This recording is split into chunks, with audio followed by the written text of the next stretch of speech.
Good morning, everyone. Thank you for joining us in the series of talks promoted by the United States Spiritist Federation every Saturday morning at 11 a.m. Eastern Time. My name is Tanya Schwartz, and today I have the pleasure of presenting our special guest, Andrea Marshall Netto, and she'll be talking about the spiritual responsibility. But before we introduce her formally and bring her, hi, Andrea, we are going to invite everyone to join us in our initial prayer to prepare the ambience. Tanya, you need to turn off your YouTube over there. It's playing twice. I don't have it open.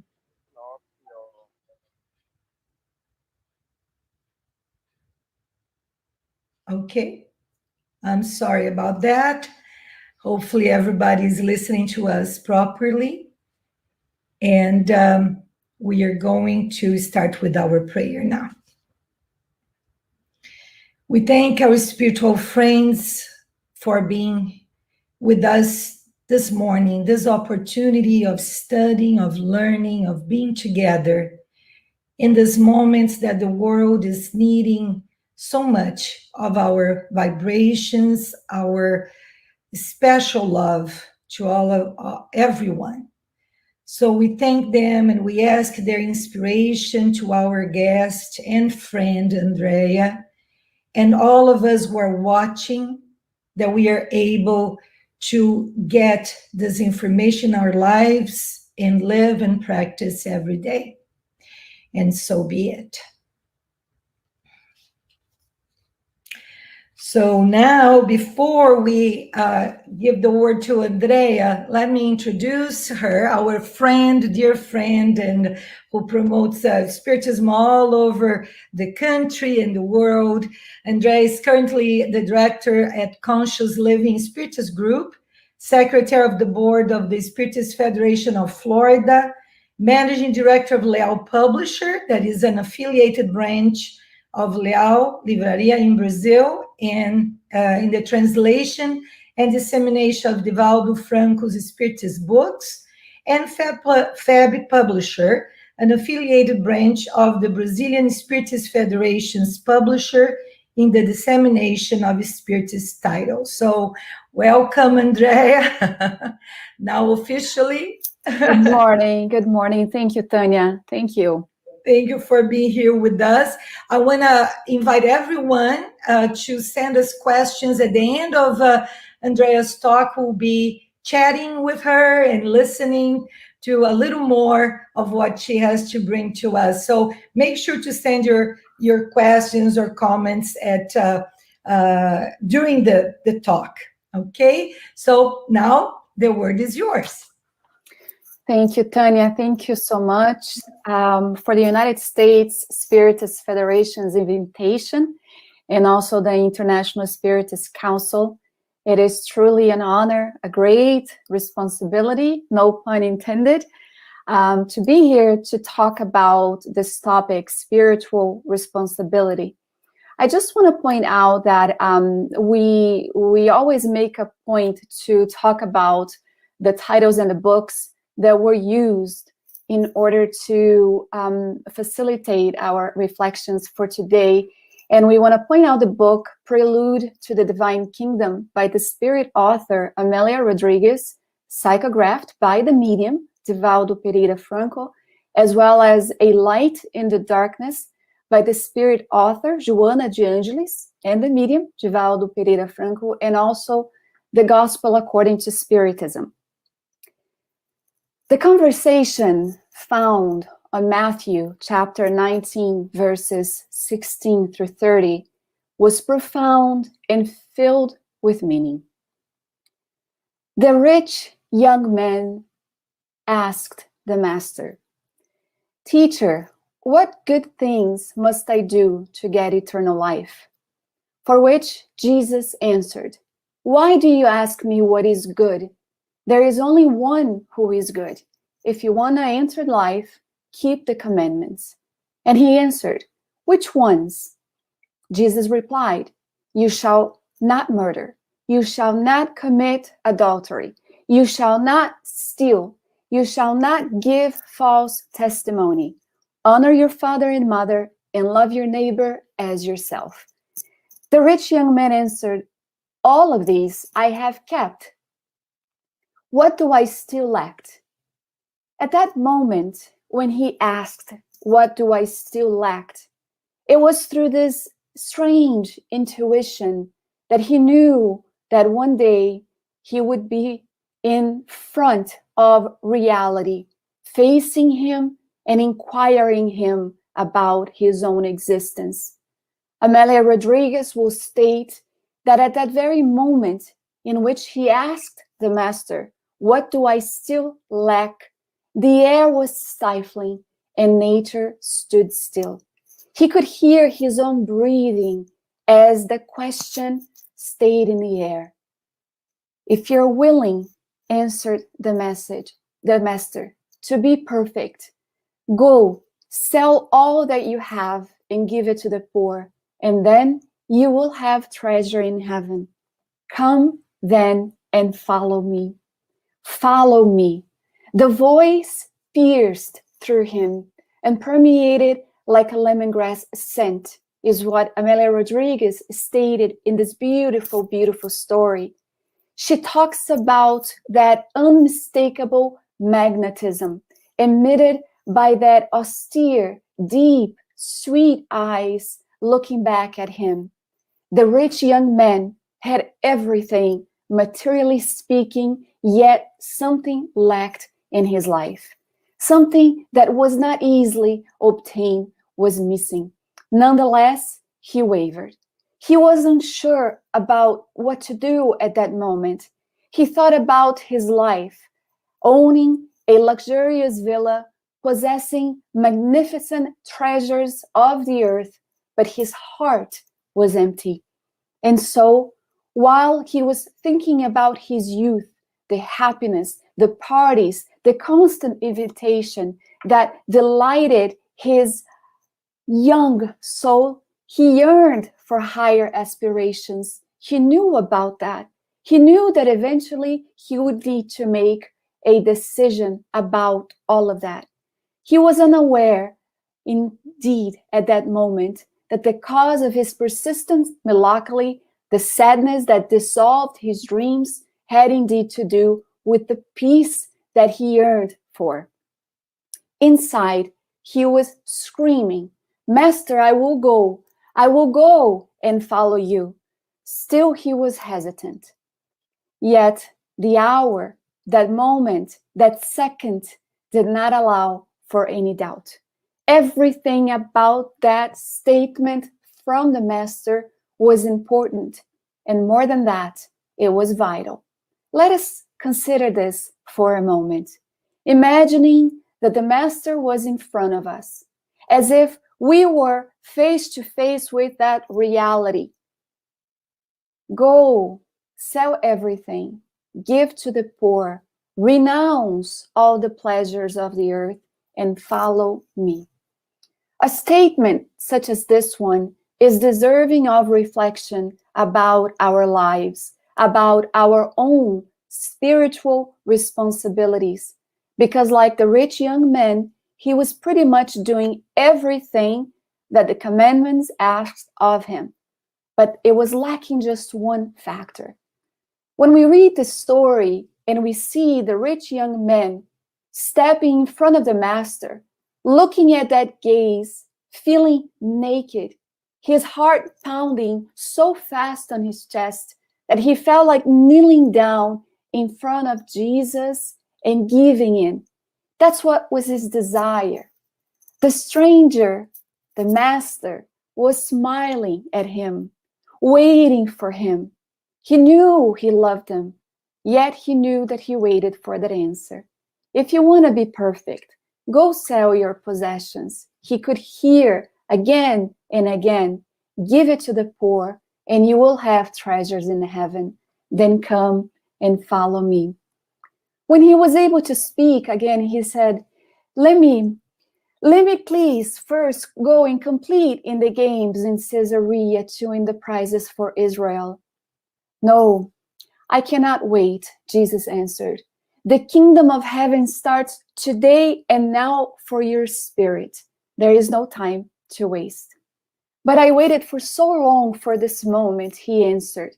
This event, so close to the start of the racing season. I trained so hard. I hired the best slaves to train me. I bought the best horses. Renounce everything. Come and follow me.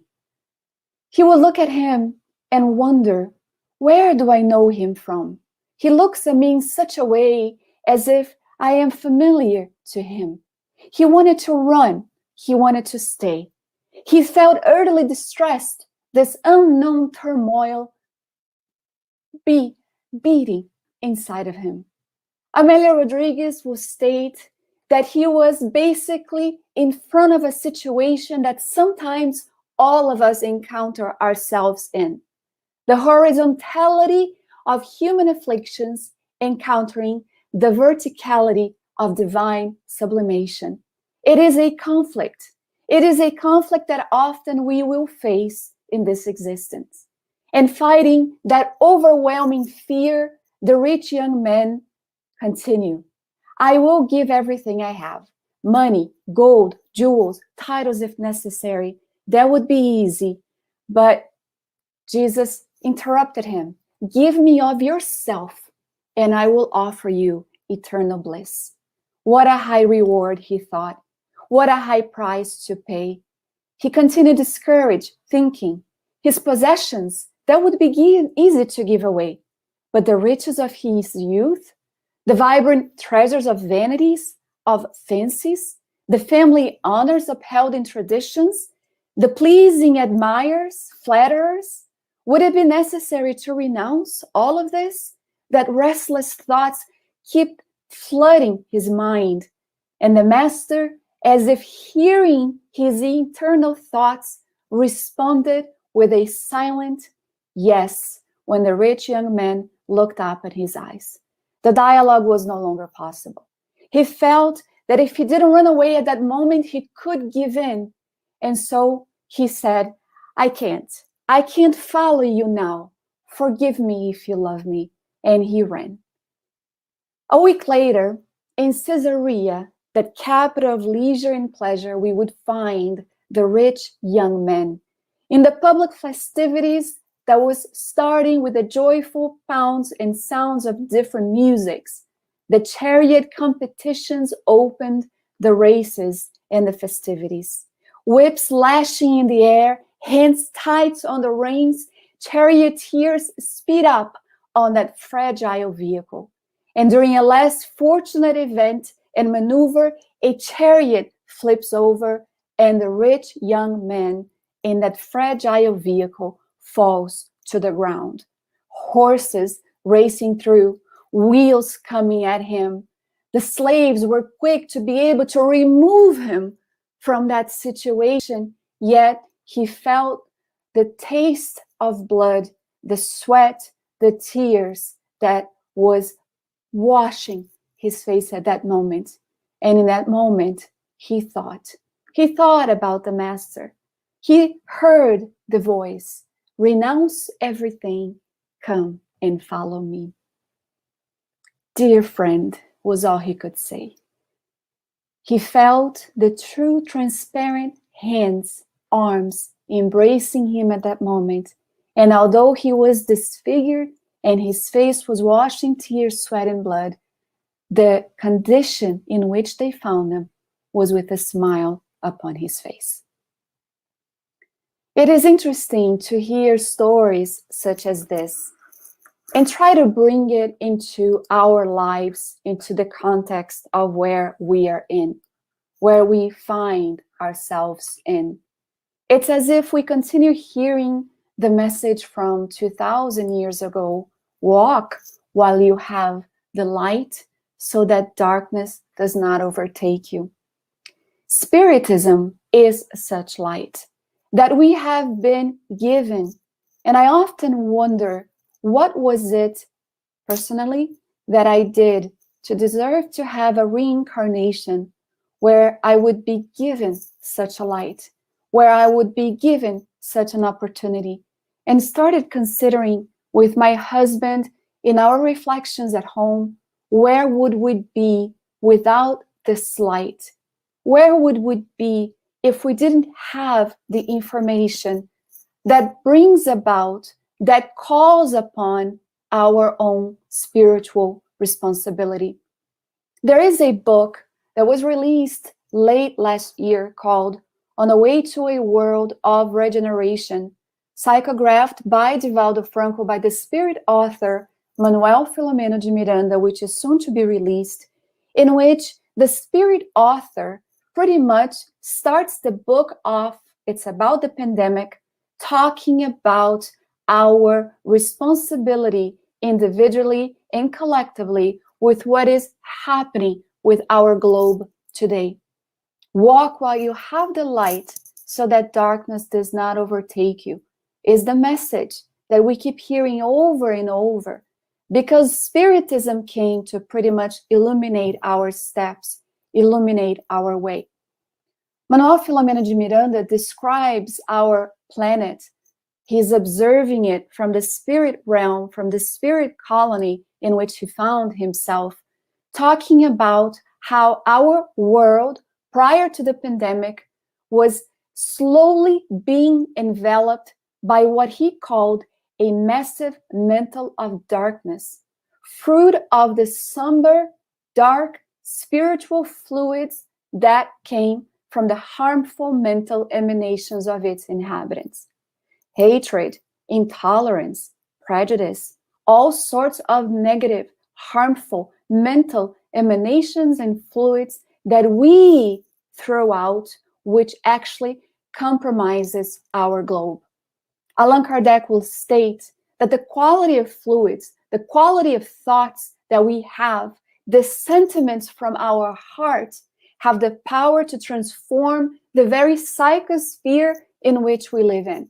We would like to point out that the book Glorious Days brings this information about the aspect of psychical viruses and vibrios that affect our perispiritual body and that of those who actually instigated those type of feelings that come out from my heart, that come out from our heart.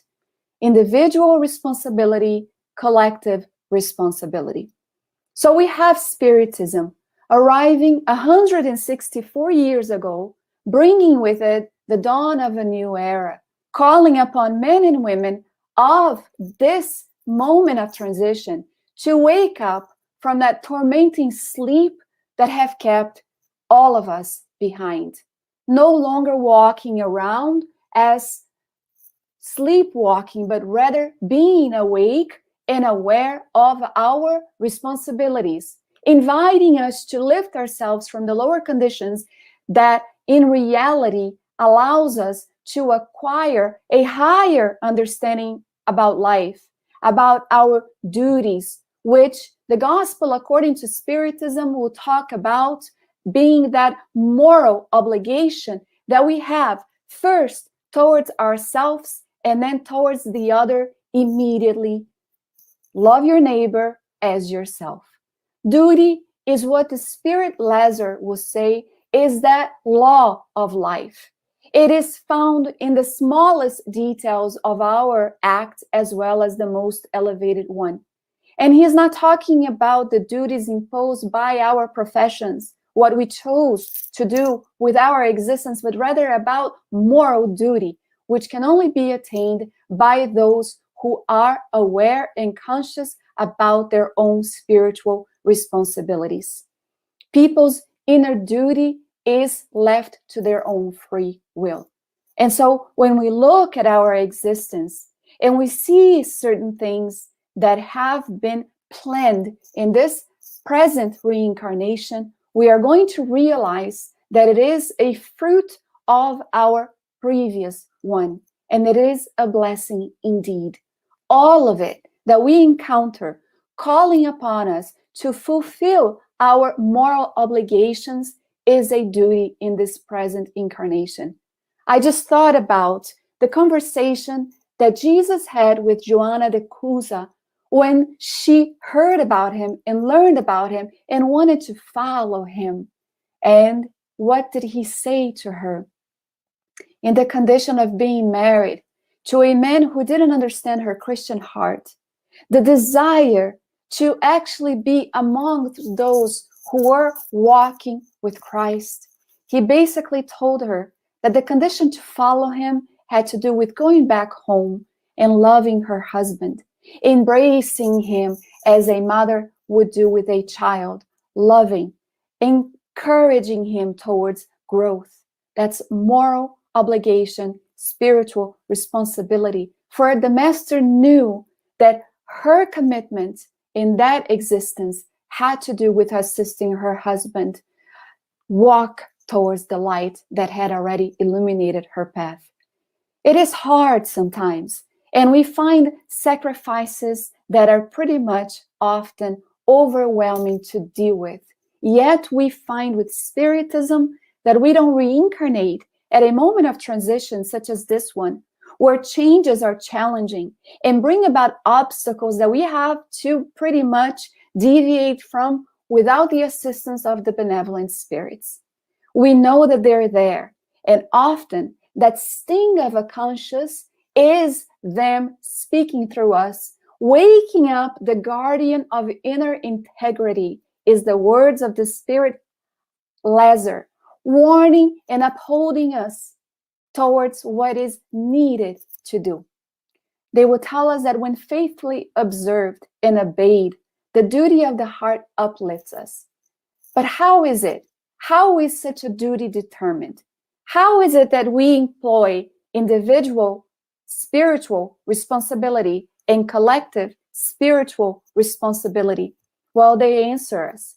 Duty begins precisely at the point in which we threaten someone else's happiness or peace of mind, and it ends at the limit we would not wish to see surpassed regarding ourselves. It is aligned with the golden rule, which is understood by all of the religious philosophies of our planet at this time.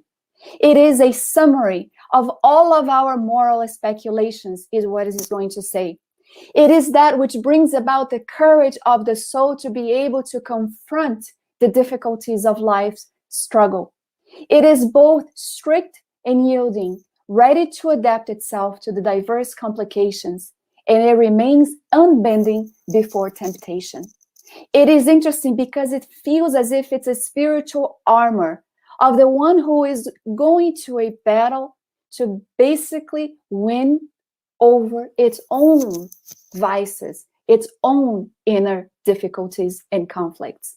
Yesterday, I was watching a documentary on HBO about Alzheimer's called Hopeless. And it is the different families and the difficulties that they are encountering with having to care for someone in Alzheimer's in different stages of the patient's life. Some of it having been diagnosed within 2 months, some of it having been diagnosed with 8 years. And there was this woman, and she lived alone. It seemed like she was in a countryside, somewhere in the middle of the United States, I'm not sure. And she lived alone with her mother, who had very advanced Alzheimer's condition. The patience, the dedication, the devotion made me actually look at that and admire. When we look at situations like this, the spirit becomes beautiful. It is in such a way that we look at the struggle that a spirit is encountering, but being committed to their immediate family member, loving them, yes, shedding tears because it is difficult, but owning up to what needs to be done. She said, I am not married. I don't have any kids. And at the moment that she felt her life was picking up in the city, the devastating news of her mother's condition actually brought her back to what needed to be done. She didn't feel in her heart that it was right to place her mother in a nursing home. And so she cared for her. How amazing. How beautiful to see that. I often wonder and say that symbolically, our universe is filled with cabinets. In each drawer, there is a file containing our own history, our own path. And when we look at it and see how far we have come, let's talk about this. Often we feel like we are not owning up to what we need to do. But let's be mindful. It is Saturday morning at 11:25, and you are connected, trying to see if there will be something meaningful in this presentation that you can gather from in your own spiritual walk. Preparing the study, I felt honored to see it because it put me in contact with what needs to be done. But let's stop and look back at our own lives prior to Spiritism. Have we seen a change? Has it made it easier with certain aspects of our existence? Do we have the courage to look within and see what needs to be modified? Do we have the courage to renounce certain things and follow the Master? Those are all very unique and individual questions that can only be answered by us. But unless we are able to see a little bit of changes, we need to observe how we are utilizing the light that has been given to us with Spiritism. We need to see if we are fulfilling our duty, our love for God, our Father, who invested in this present reincarnation, whatever the situation might be. When we look at missionaries of the light and we find what goes behind the planning of each reincarnation, we are actually placed in the reality of a love that is great on our behalf. This is why we find the need to bring about the notion about duty, about our responsibilities, about what needs to be done. And so Lazar is going to continue saying, duty grows and radiates under a more elevated form at each of the higher stages of humanity. Humans, individuals, moral obligations towards God never stops. It never ceases. It should reflect the virtues of the eternal love, who does not accept an imperfect sketch because he wants the beauty of his work to be resplendent before him.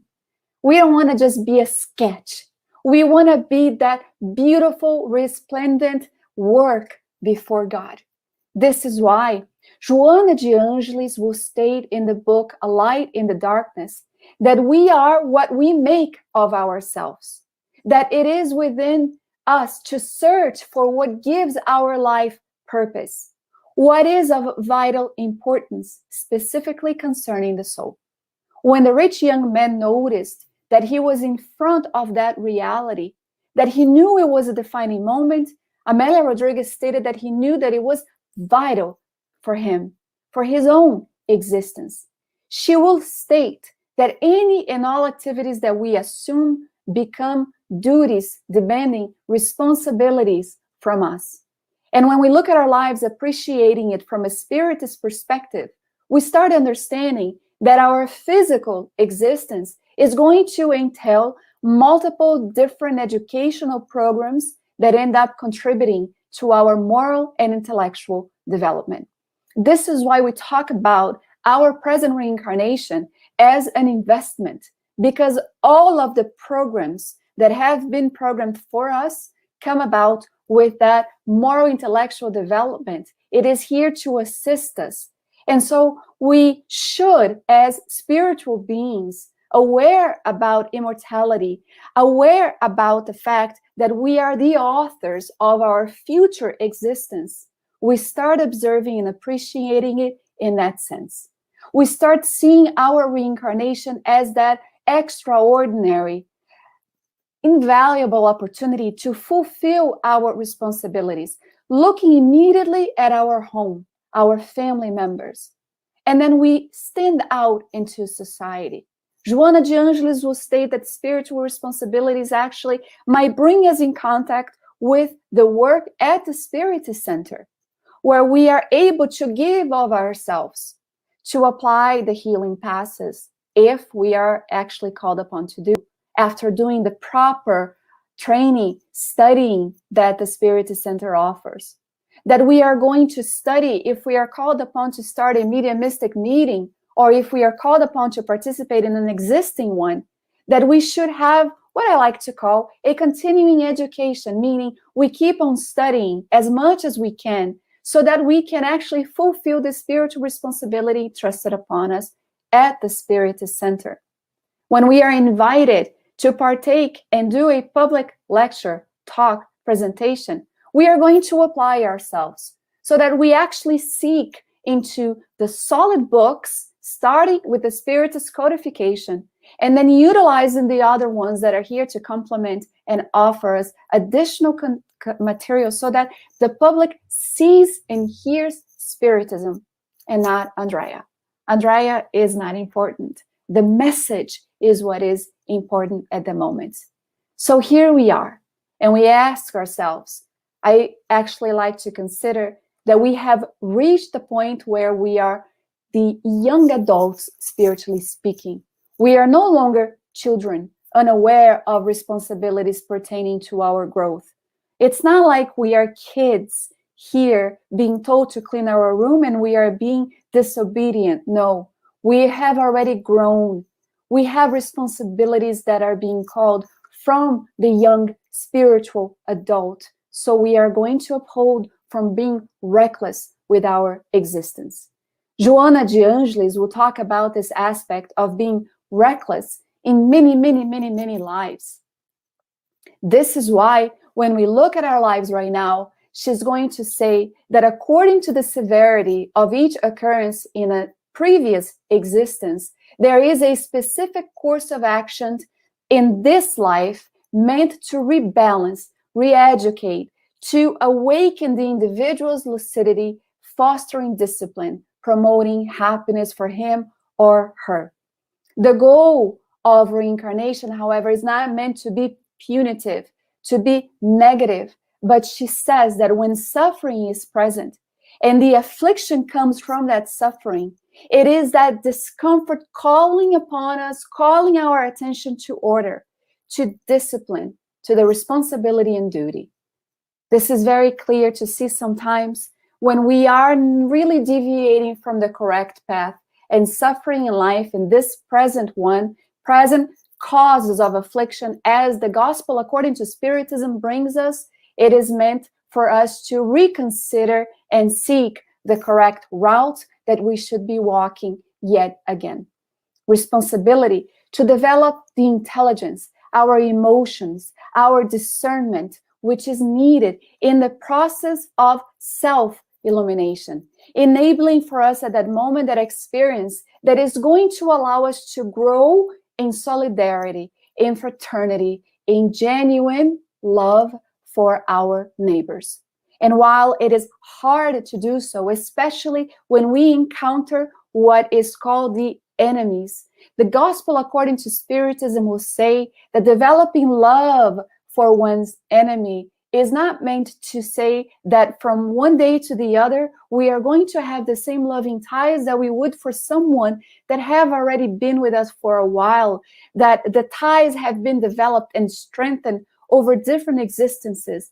But it means that we don't wish any evil towards someone else, that we don't put any obstacles to try to overcome the distance that has been placed because of this or that situation. We could ignore all of that. Sure, we could. But how often have we been doing that? How many lives have we been ignoring all of those responsibilities? It is something to consider. it is something to consider. When Spiritism comes and teaches us that beautiful, beautiful phrase, without charity, there is no salvation, we seek to understand what that means for us. Is it one of those religious impositions where we are blindly following something without considering what it is? Or do we have already material to develop reason and understand it in such a way that it facilitates our lives? Charity, as understood by Christ, benevolence towards everyone, indulgence for the imperfections of others, and forgiveness for the offenses.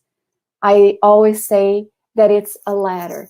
For those who work out, it's kind of like graduating from the weights of dumbbells or kettlebells. You go from 5 pounds, which is benevolence towards everyone. We can all be kind.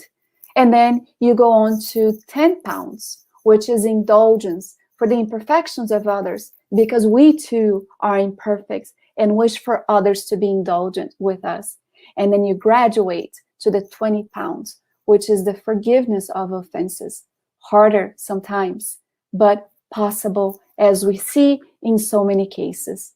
So we start understanding that spiritual responsibility has to do with service, which should become the goal of our existence.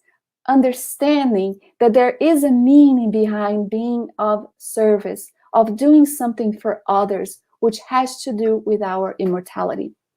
Maybe this is what led Albert Schweitzer to talk about the fact that he didn't know what people's destiny would be, but he said, one thing I know for sure is the only ones who are truly going to be happy are those who found and have sought to serve. It is a beautiful, beautiful statement that he brings us. Come and follow me. Here we are. Joana de Angelis will state for us that to make the decision to live joyfully and experience well-being, even during the not so happy times, must be the ethical behavior of everyone who has found Jesus, the most shining example of perfection that we have. When Jesus, we have already encountered him.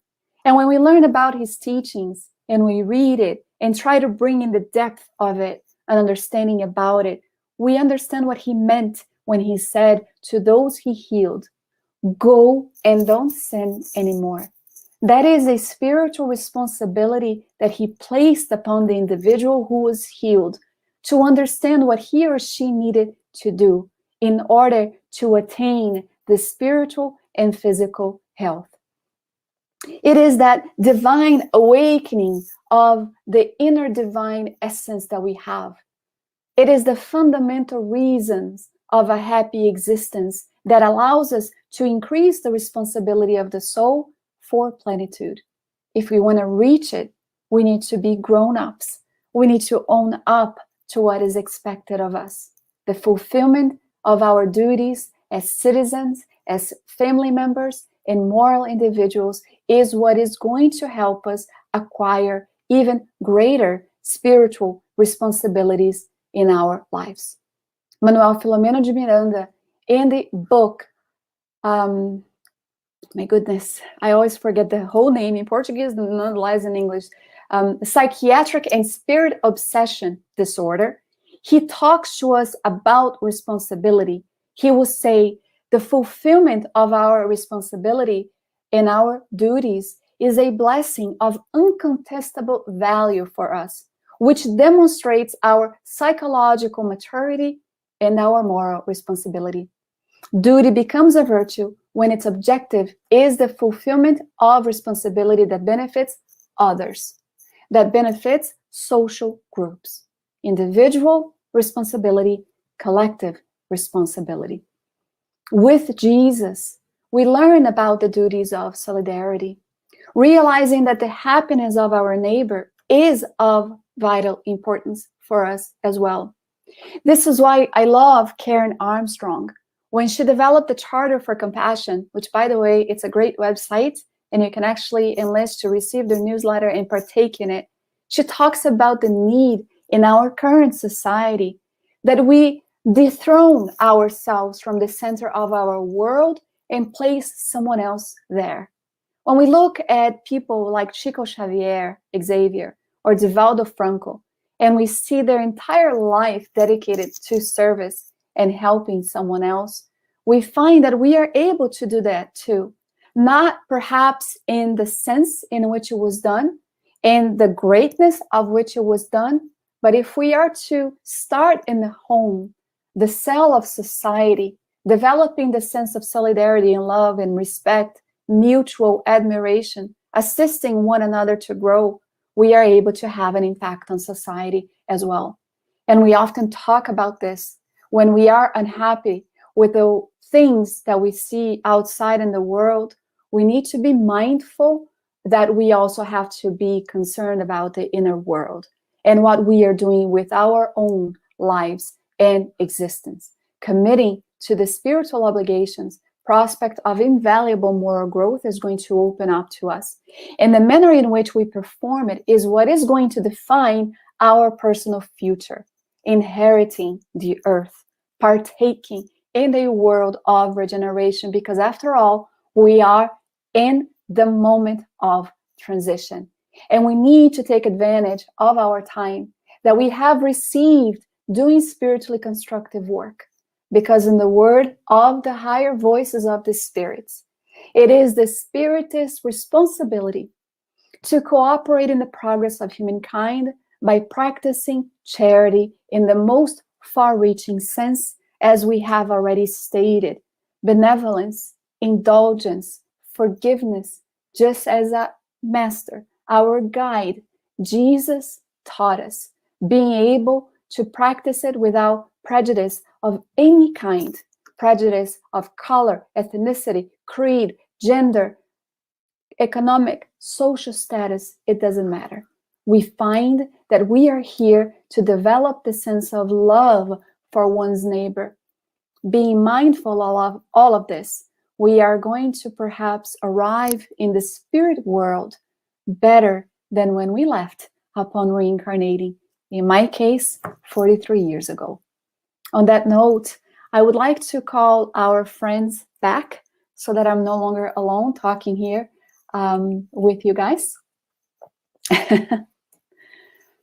Let me unmute myself. What a wonderful talk, and filled with the lessons, but also bringing to us, Andrea, all the hints, right?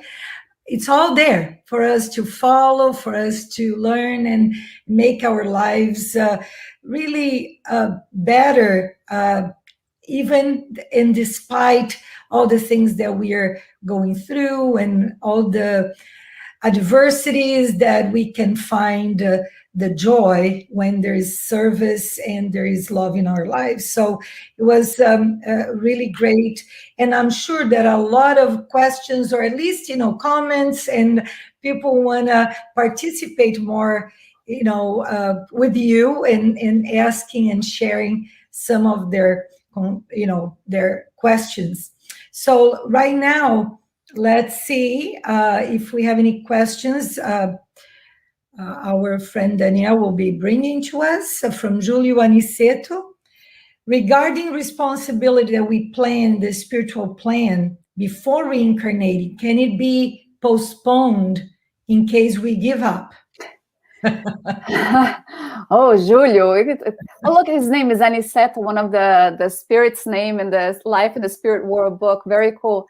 A lot of people have this notion of responsibility in which they say, well, because it's a reincarnation and I'm going to be born again, I might as well just postpone it and do it later on. It's what I like to call the spiritual snooze button. It actually goes off and you keep hitting it, saying 5 more minutes, 5 more minutes. It is important that we realize how much at stake it is, the reincarnatory plan. And the long list also to be able to be reborn. And when the spirit arrives in the spirit plane, realizing, the book Missionaries of the Life will talk about the aspect of the completers, meaning they did everything that they needed to do. And some people actually go above it, but others don't. And they talk about this. I really encourage the reading of it, because it does cause a lot of suffering for the spirit in the spirit plane to see that they willingly postponed what was expected of them. So when we see that, we are going to understand even more the aspect of previous causes of affliction. So if we already know about this, right, it would be best to try to employ and make a little effort. The spirits talk about this in the spirits book, and I don't remember the question by heart, but they do talk about the fact that we are able to overcome the negative tendencies, that which still holds us back, but we lack effort a little bit, right? So will and effort being the potential of our souls, we need to be in contact with that. We need to make it be awakened. You know, we have these moments where I like to call firefly moments. You know, they go on and off at night, but they do shed light. So we have the ability to become more than that, more than fireflies, being aware of our responsibility. Here we are. It's going to be difficult. Sure, it is going to be difficult. But if we keep accumulating, right, what needs to be done, it's going to be very hard. One of the things that we need to consider also is that we never reincarnate with more than what we can handle. We try to put more on our plate, symbolically speaking, asking for this type of trial, asking for this type of expiations. But the spirits know what our strength and our weaknesses are, and they're going to give us what we are able to handle. And sometimes the difficulties that we encounter with our families, we actually had a business planning in the beyond, and it was created, it was developed for success, meaning they knew that we could fail, they knew that we could step back and deviate from what is expected of us. We all can, because forgetfulness of the past is something very real, yet they know that we bring within that sting in our conscience, that voice that tells us what we need to do or what we shouldn't do. So this is why I talk about the fact that we have already reached a young adult, spiritually speaking, age where we are already able to discern between what is right and what is wrong. So I hope that answers that question. Yeah, and plus, right, we are now with this opportunity, God knows afterwards, to reincarnate again, how long will take, and put everybody together that needs to be in terms of new trials, and there's better to do what we came here for, right? Let's keep postponing. We've been postponing for a long time already. Anyway, so let's see, comes another question. It feels we have been offered a spiritual banquet, but we haven't accepted it in its true meaning. Would you say this is the case? I do. I feel that sometimes when we have the notion of responsibility, and some people actually deviate completely when they are in front of a body of knowledge such as Spiritism, because it calls upon doing what is hard. It calls upon, although we know that it's going to bring us happiness, that it's going to bring us joy in the long run, some people are afraid of it. Change, actually, getting out of being accommodated with how you are, scares people. The notion of responsibility scares some people, and they do step back, they do deviate. And this is something really interesting. I was just thinking about the dialogue that took place between Alcyone and Pollux in the book Renunciation, and he's about to reincarnate, and there's a group of spirits that are talking about their fears of not being able to fulfill what was expected of them. So this fear is very present sometimes in seeing right there that banquet, but with it, in order to be able to really enjoy it, in order to be able to really digest it, one needs to do the work. And the work is hard, especially in a world of trials and expiations or atonements, such as the one that we find ourselves in. How many of us often have done that, right? It doesn't mean that because we have it, I'm going to say for myself, that I fulfill it completely. It's not true. Otherwise, I'd be lying, right? But being aware of it and trying to make an effort to actually be able to enjoy it, to take it in, is part of our moral growth. And we should keep making an effort to achieve that.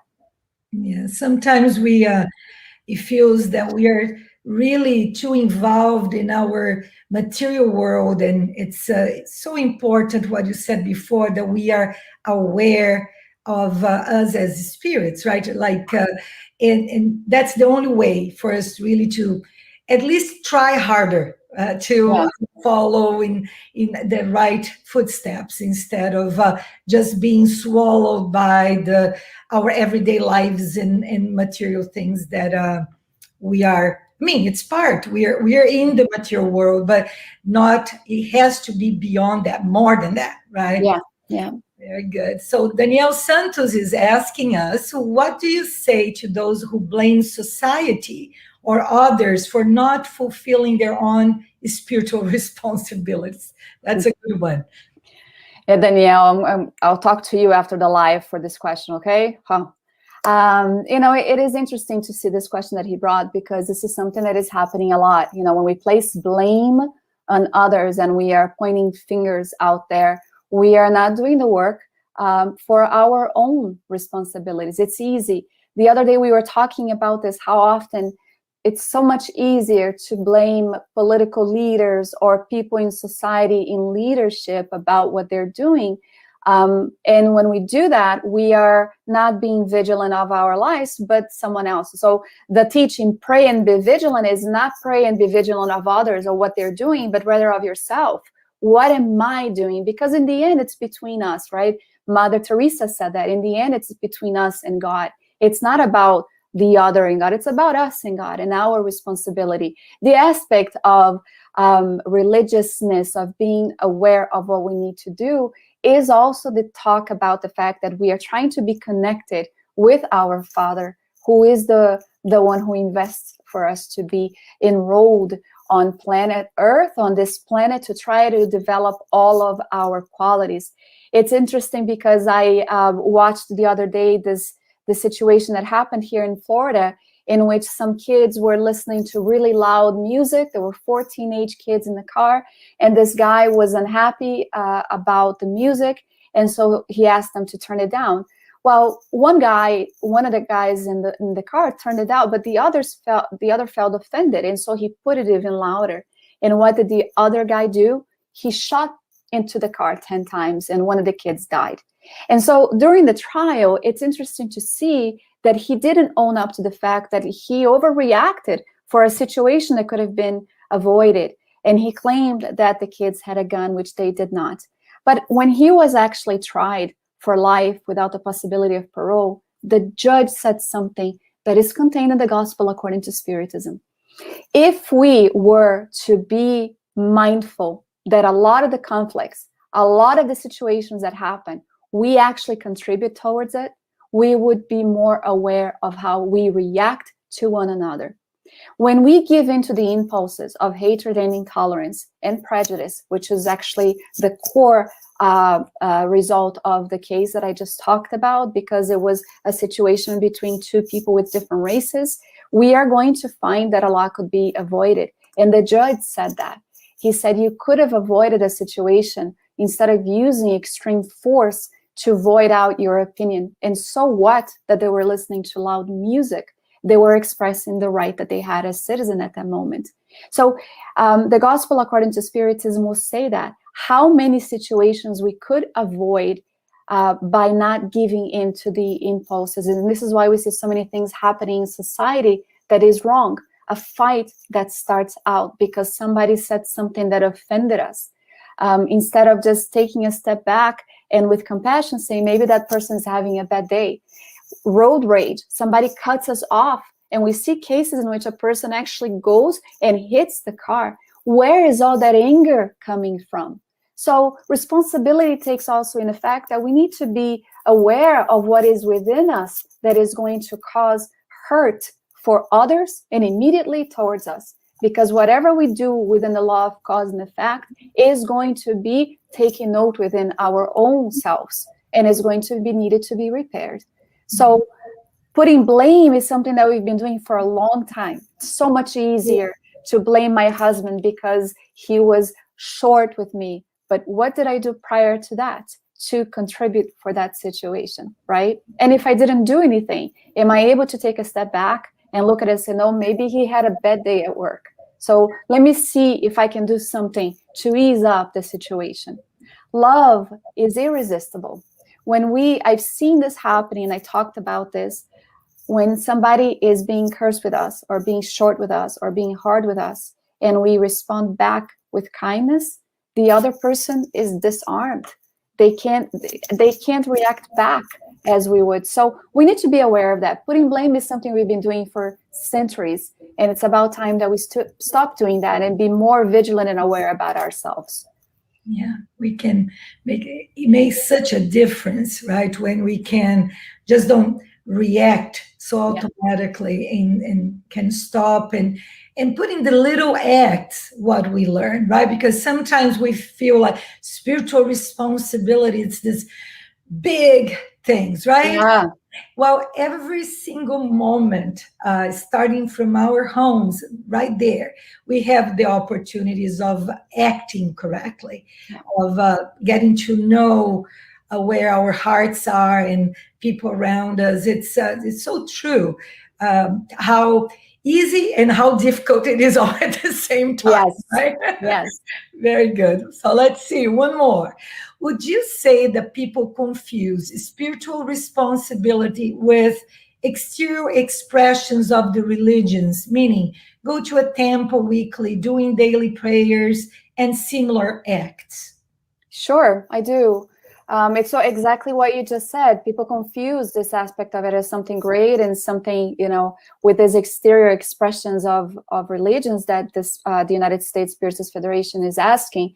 But spiritual responsibility is about taking the religiousness within, meaning that which connects us to the Creator, and try to apply it, as the Spirit Lazarus said, duty in the smallest act, also in the greatest ones of our lives. Whatever we assume in our existence becomes our moral obligation and duty. And so spirituality should be able to facilitate that and make it a little easier, so that we can understand how to be a good person in society, being in the world and not of the world, as they talk about being overtaken by the things of the world. So a lot of people are lost in this aspect that religion is about exterior factors. And we need to start understanding about the aspect of religiousness within. Emmanuel talks about this.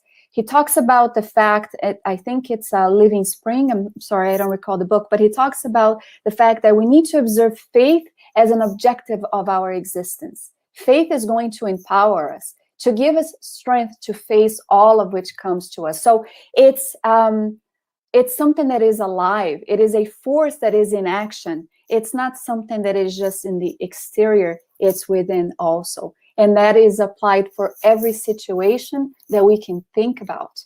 In marriage, in life, in society, in illnesses, whatever the situation we may encounter is, unless we are observing the religion that we embrace as that which is going to connect us to God, we need to be a little bit inquisitive about how much that is benefiting us as a individual in society. So, yeah, it's a nice challenge, right? How are we living what we preach or what we learn, and really in every aspect, and religion. A lot of people really confuse, and we have to, when I say a lot of people, I say we should also start thinking ourselves, how do I take this? Because like you said, it's easy to say people, others, right?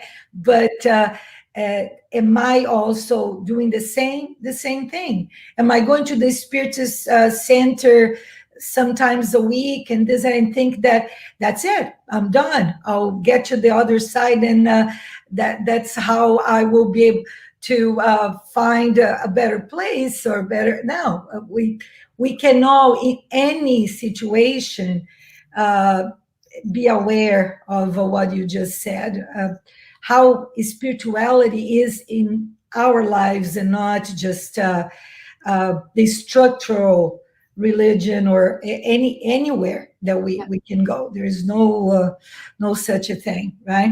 So let's see. Okay, from Yasko. Yasko is with us again. Thank you. Hi, Yasko.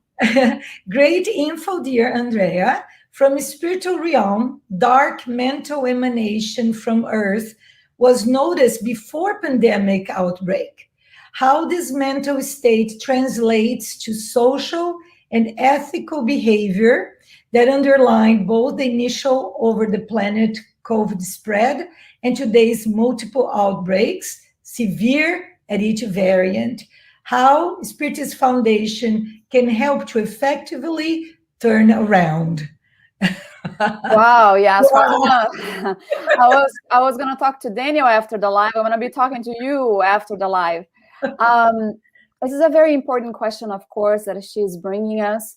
And I would like to, oops, I opened the wrong one. If you allow me, I want to make sure that I bring a content here from Joana de Angelis. Do we have time or no? Yes, we're good. Okay. Here we go. Spiritism is going to be able to allow us to try to overturn this situation, because it's basically telling us about how we can modify our thoughts, our feelings, our emotions, the contribution that the spirits are bringing us, so that we can have an understanding about what brought about the illnesses in the first case. And there, I mean, it takes a while to answer this question. I'm not going to try to do within a minute.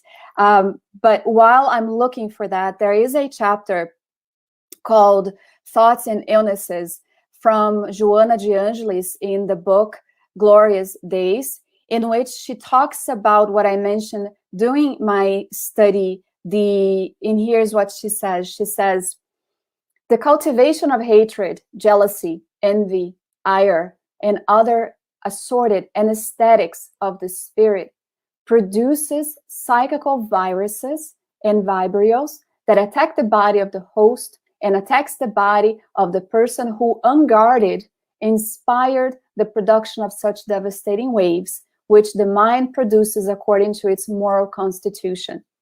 She says, at the same time, ideoplasties, those thoughts sustained by fixated on disturbing and violent ideas, contribute to the emergence of toxins that invade the body, upsetting its vibrational structure, causing it to become ill, and working to destroy its defenses, the immunological factor.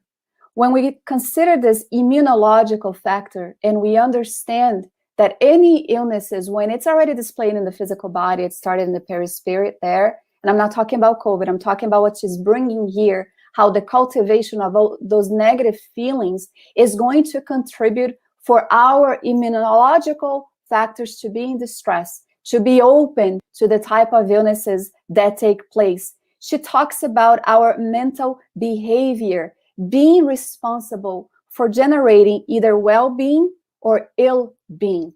So how can Spiritism contribute for the mental behavior? How is it that we are going to do that? Well, we see often Spiritism calling about inner transformation, modifying the very structure, the landscape of our souls. And we start understanding that is more than a religious aspect. It is a scientific one.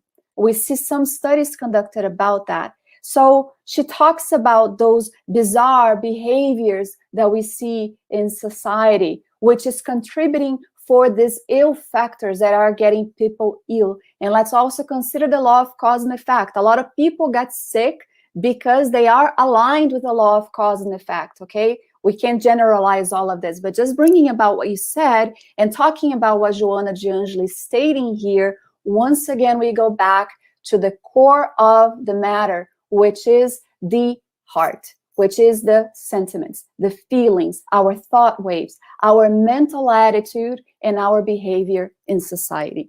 When we see people invading the Capitol Hill in the way that they did, I kept wondering about the cloud, the psychical cloud that was embraced in that place, and our founding fathers trying to actually diminish the waves of hatred and intolerance that was taking place. The battle between the spirit world with the benevolent spirits trying to calm down that which is still vibrating in the inner core of some individuals in society.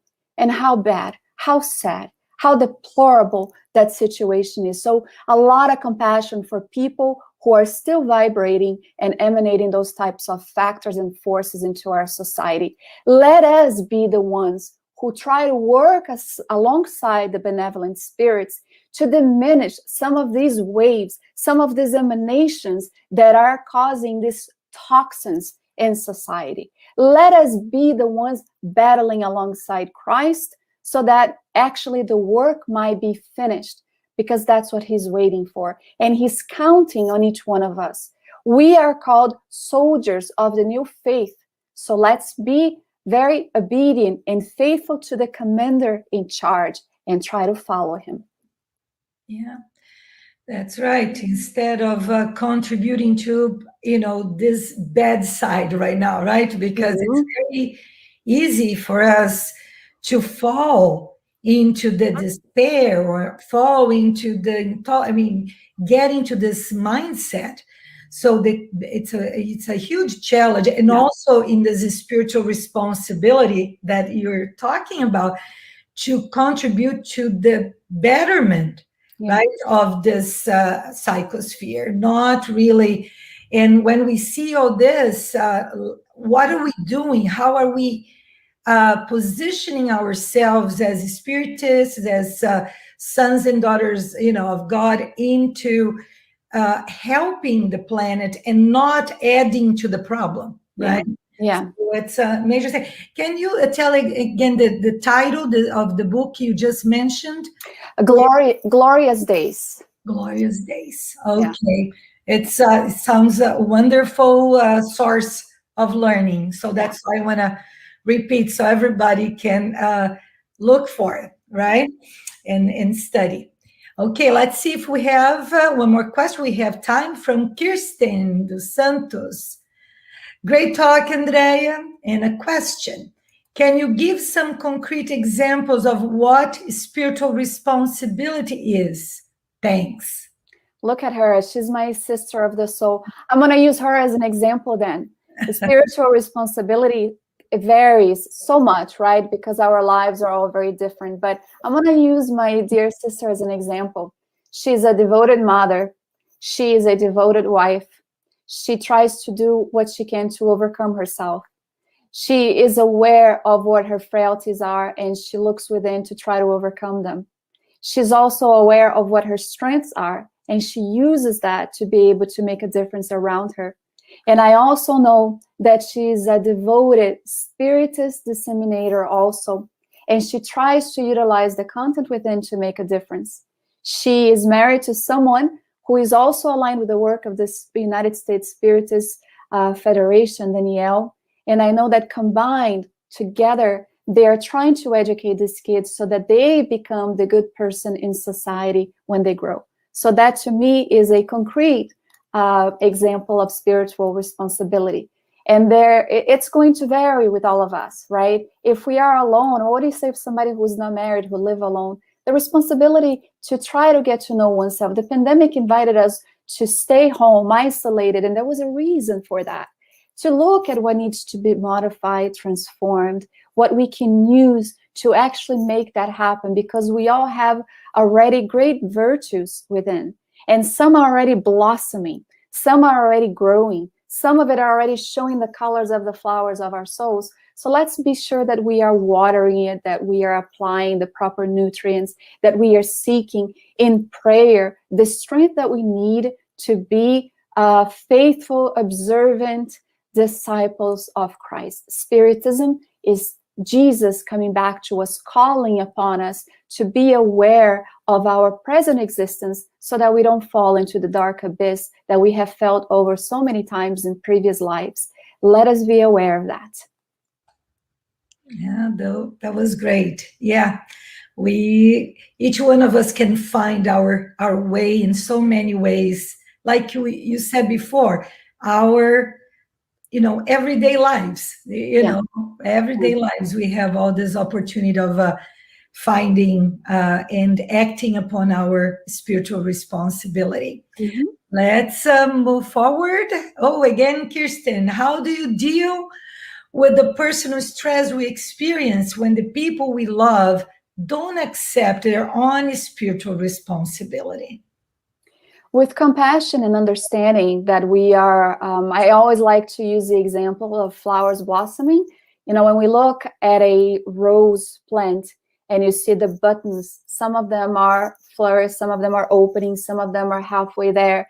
You know, when we utilize the nature as an example, we are like that. We all flourish and open at the appropriate time, and we need to develop compassion and understand that if they are unaware of their responsibilities, becoming stressed about it is not going to help. We can either try to assist them, and if they're unable to accept that assistance or see it in the way that we do, we also need to give them the space and time so that they can learn in their own turn. Unfortunately, suffering might be something that is going to make them awaken. The pain from the situation might awaken to what needs to be done. And at many times for us, that was the one thing that impulsed, that made us actually wake up and be aware once and for all of what needed to be done. So I would say develop compassion and understanding, a lot of patience, and we were placed with each other in the situation so that we can help others grow as much as they help us grow as well. Even in their negative situation, we see an opportunity for our growth too. Yeah. Well, like you said, we not being in a position that we are superior. That sometimes it's really Hard. much worse, right? Because you feel like, oh, I know this is so good for me, it helps me, and then we feel that the other one has to follow that path right now, right?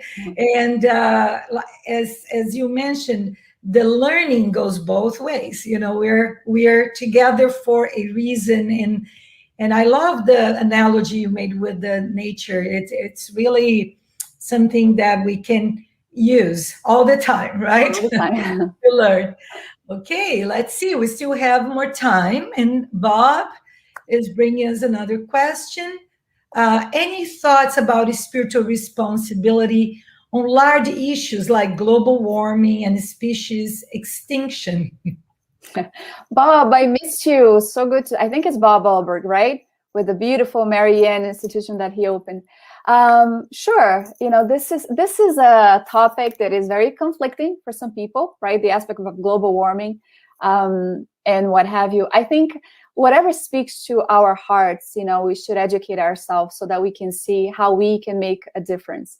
Here in my home, I have someone who is always reminding me about the recycling aspect of Marcelo is somebody who's very aware all the time about that. I'm very grateful. Sometimes we forget, but it's not because we are being negligent or ignoring it. It's because some people really do forget. But on that aspect, Bob, I think that, like, for example, if you are aware of that and you are someone who's passionate about this, you try to find ways that you can be helpful. Again, we go back to that aspect of individual and collective responsibility. So we might join groups that might promote an understanding about both aspects. We might join organizations, try to give of our times, volunteering. We see so many beautiful movements happening on behalf of our planet, our home. When we are finally aware of what we might be doing to it, you know, damaging the walls of this beautiful home that is hosting our present reincarnation, we might actually do something to try to make a change. So once again, I would suggest that people do educate themselves as much as they can so that they become passionate, because often we make a change when we are passionate about something, when something speaks to our soul. And we try to embark on that, which gives us meaning and purpose for our lives. So if you are someone passionate about that, Bob, I know your heart and beautiful blue eyes are in the right place to try to make that change. In the social media is such a powerful tool that we have in our hands, and we see so many people utilizing it in the wrong way. It should be a powerful tool to try to make an influence in a positive manner. for that which gives us meaning and purpose in our life. So we can all make a difference somehow on any of the things that we are passionate about that is going to contribute for happiness, for future happiness, ours and that of the ones of our neighbors. Yeah, thinking of ourselves, we're all creatures of God, right? You know, Yeah. the animals, the planet, the nature, everything. So definitely what can we do is our spiritual responsibility. You know, it's all related to God. Anyway, so let's see. I think we have time for one more. A lot of people don't even think of themselves as creatures of God. How can we share this spiritual experience to them? That question looks like Danielle's question again. I know it's Danielle. You know, that is an interesting question. And I remember the Spirit Joseph on the Gospel According to Spiritism. He talks about faith, again, as being something that needs to, in order to be useful, it needs to be productive, it needs to be in action. And he says that those who profess such a faith in their actions actually are so powerful because it speaks to the ones who didn't have faith. And it speaks even to those who wish to say that they don't want to have it. They don't want anything to do with faith. That's how powerful it is. I think that when we act in such a way, I remember this person who comes to our Spiritist Center, he said that one of the things that really turned his soul awakened to the possibility of Spiritism and the liberating message of it is because when he heard it, some people that talk about it have such energy, have such lively about the way they speak, their lives seems to be meaningful that they couldn't resist it. So they're now Spiritists. And I think that's what it's about. And developing the sense in someone that they are divine beings. We can even use other words if we wish, because we know about the aspect of God and religions, how conflicted it is for a lot of people from previous existences and painful experiences with religions in the past. So it's hard sometimes, right, for some people to develop this connectivity with God and the aspect of religion. I think maybe introducing Spiritism as that promised consoler that comes to tell us about the immortality, about reincarnation, about the process of discarnation, about the aspect of healing and illnesses, and all of that grows this aspect of religiousness within the person. Before they know it, they might not even consider themselves creatures of God, but they might see themselves as special beings, as someone who came from a divine source. So we need to be able to utilize the language that is going to speak to their souls. I think that's what matters most, and as opposed to just saying, imposing some ideas that might not speak to someone's soul entirely. We have someone who was atheist when he came to us. The notion of God is still very hard for him to conceive, but he's already accepting of this divine energy. And I tell him, the spirits tell us, we will only see God when we have reached that purity, but feeling it is something that we all can do. And he's one of the greatest examples that I have, concrete examples of trying to develop this notion of divine creatures of God within. Yeah. Sometimes we get stuck in some terminology, right? Yeah. And it's so good when we just say, like you said, the feeling. And if you don't want to call it God, but you feel when you act properly, that's what really, I'm sure God does not worry about terminology, right? Exactly. By first name or something like that. And then like, if you see, Divaldo Franco was somebody, he said he would much rather have someone in his life who was an atheist and practiced the good than somebody who called themselves Christian but were a hypocrite, not applying the teaching. So you have a lot of people who don't denominate themselves any sort of religion, but they're doing a good thing in the world, right? They are applying a basic golden rule, which for them is the right thing to do. And that's great too. right? It doesn't matter what it is. So I think that's really good to consider also, how a lot of people talk about God, they talk about Jesus, but their actions does not reflect what they say. So exactly. Apparently we have some comments that I will bring, so you can share, we can share with you. So Bob, once again, he says from I love it. I guess. Love it. The only ones among you who will be truly happy are those who will have sought and found how to serve. Oh, it's so beautiful. So beautiful. We wonder what motivated Albert Schweitzer to do what he did. And that is his own commitment, but it is a spiritual responsibility. And he applied both the, his own learnings, his own profession, responsible professions, to try to apply what he did because he needed to. But what was it that called him? What was the driving force that took him where he did, right? And my God, he's such a beautiful example that we have in society to try to learn from. I have his books. I really encourage anybody to get them, ebooks, whatever. But really try to dive into perhaps thinking, what is it that motivated, that drove people to act in the way that they did? So we can feel also encouraged and empowered. It's irresistible. Yeah. Then we have spiritual education in the light of Spiritism. That's what Andrea is talking about. We have to be a better version of ourselves. And as Spiritists, we are being held accountable for our actions. Very good. Indeed. Thank you. Any others? Oh, from Julio. Thank you, Andrea. I have always been curious about the good brother Aniceto since I read the books from Andrea Luiz. Anyways, awesome talk. God bless you.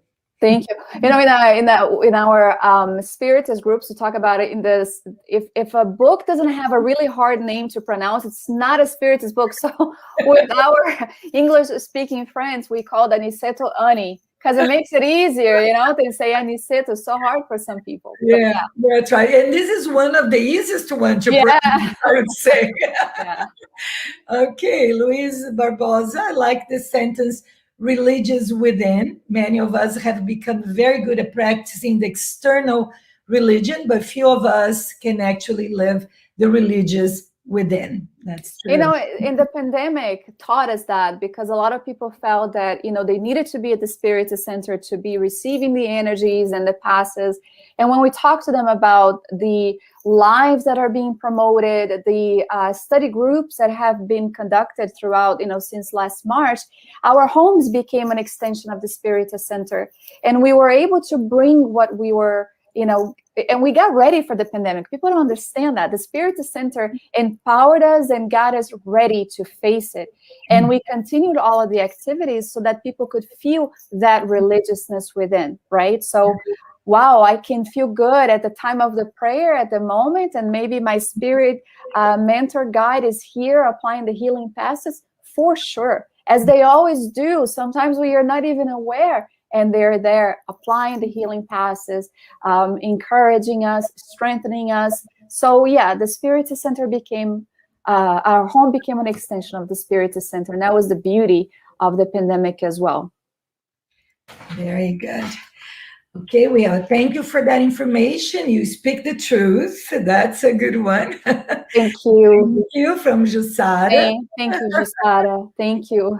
You, God, that is beautiful. Yeah. Thank you. We have individual responsibility and collective responsibility. Thank you, Julia. Very nice. So before I'll ask you to do our final prayer, and before then, if you want to do some final remarks, I just want to let everybody know that next week, July 31st, we're going to have our 11 o'clock Eastern time talk by Marcia Trajano. She's going to be speaking about understanding the power of compassion. So we continue our live next week with a very good talk again. So I would like, in the name of United States Spiritist Federation, thank you, Andrea. It was a great theme, great talk, very, very important message for us to think and live in our lives. And if you can now do your final remarks and with the final prayer for us, that would be wonderful. Thanks again. Sure. It was a pleasure being with you guys today. Thank you so much for the invitation. I really hope we hang tight during all that is happening. The benevolent spirits are with us, so let us be mindful of that and remember that always we are not alone. And on this note, in thinking about the benevolent spirits, let us open our hearts and truly maintain our minds elevated as we think about God, our Master Jesus, and the benevolent spirits that not only oversee the work of the United States Spiritist Federation, but also the International Spiritist Council, but also our own personal spirit guides who are here with us at this time. Being so grateful for the moment that we have had, and also profoundly grateful for the Spiritist message that has come and arrived at the most defining moment of our immortal existence. How blessed are we for having been in touch with such a body of knowledge that not only empowers us, but makes us look at the world in a different way, that allows us to observe ourselves with more clarity and understanding, and allows us to try and develop compassion and love for our immediate families and those in society as well. We know that we have a long way to go, dear Jesus, until we are able to be with you. Yet we know that you are with us always, encouraging and guiding us so that we can walk faster towards the spirit illumination of our soul. Thank you so much for having been with us since before and inviting us to be in this planet that you oversee, inviting us to be part of your flock. We are so grateful for all of these blessings and more. And we ask that you bless all of us, our family members near and far, and stay with us always. So be it.